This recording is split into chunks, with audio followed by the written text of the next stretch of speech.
Ndikulandireni pano pa Sam Mavita TV.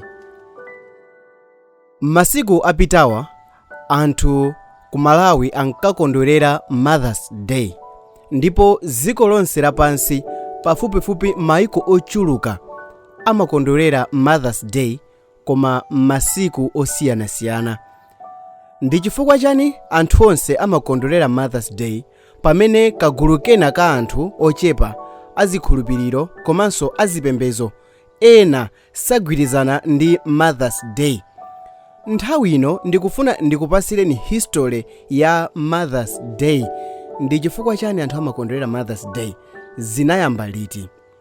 Ndikupasirani koyamba siku la lero part 1, then pakhalanso audio ina imene ndi ikhale part 2, mudziwe kuti kodi Mother's Day imakondwereredwa chifukwa chani. Koyambirira ndiyambe ndikufotokoza kuti poyambirira kwenikweni kudali ceremony imene inkatchulidwa kuti Mothering Sunday. Zaka za ma 1600 anthu ankapita ku Mother Church chimene ndi Catholic. Anthutu aku Britain ankasonkhana kamodzi pa chaka kumapita ku Mother Church imene inali Catholic kukathokoza Maria chifukwa chobereka Yesu Khristu, komanso kukathokoza makolo amene analipo, komano mwambo weniweni unali ufuna kukathokoza Maria. Izi zinkachitika mu Sunday la number 4 mu nyengo ya Lenti. Uku kunali kufuna kuthokoza Maria mayi wa mpulumutsi.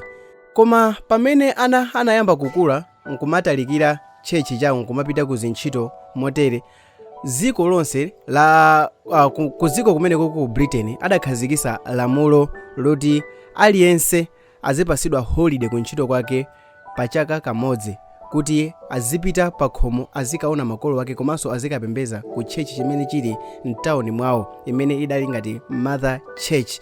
Inotu mukuziwa kuti Mother Church ndi Catholic, ndeno anthu onse mmeneho ankapita kukathokoza ndithu ku church kumeneko, komanso kuyamba kunyadira mayi yawo. Ankatenga mphatso zosiyanasiyana kupita kwa makolo awo, komanso akapita ku church. Akapita ku church kumeneko ankabweresa maluwa ndi mphatso zina zochepa, komanso akapita kwa mayi kukaona mayi kumeneko ankabweresa maluwa komanso ankabweresa chocolate.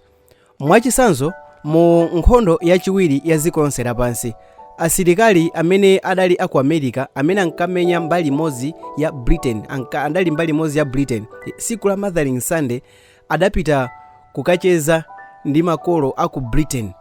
Aliyense amene anali kuona kuti uyu ndi mayi, asilikali amene wasiku la nkhondo limene lili anapita kukacheza ndi azimayi aku Britain, anatengera maluwa, chocolate ndi zina zotero. So Mother's Day imasangalidwa mu njira zosiyanasiyana, koma koposaposa idayamba ndi Mothering Sunday. So funso nkumati, zinatheka bwanji kuti Mothering Sunday isinthe kubwera ku Mother's Day ndipo izikondwereredwa pa dziko lonse lapansi? Chinachitika ndi chani? Dziko limene lidayamba kukondwerera Mother's Day ndi liti? Nanga Mother's Day anayambisa ndani? Tiyeni tionere video yachiwiri kuti timve mbiri ya Mother's Day. Zina langa ndine Sam Mavita. Ngati simunachite subscribe, please muchite subscribe.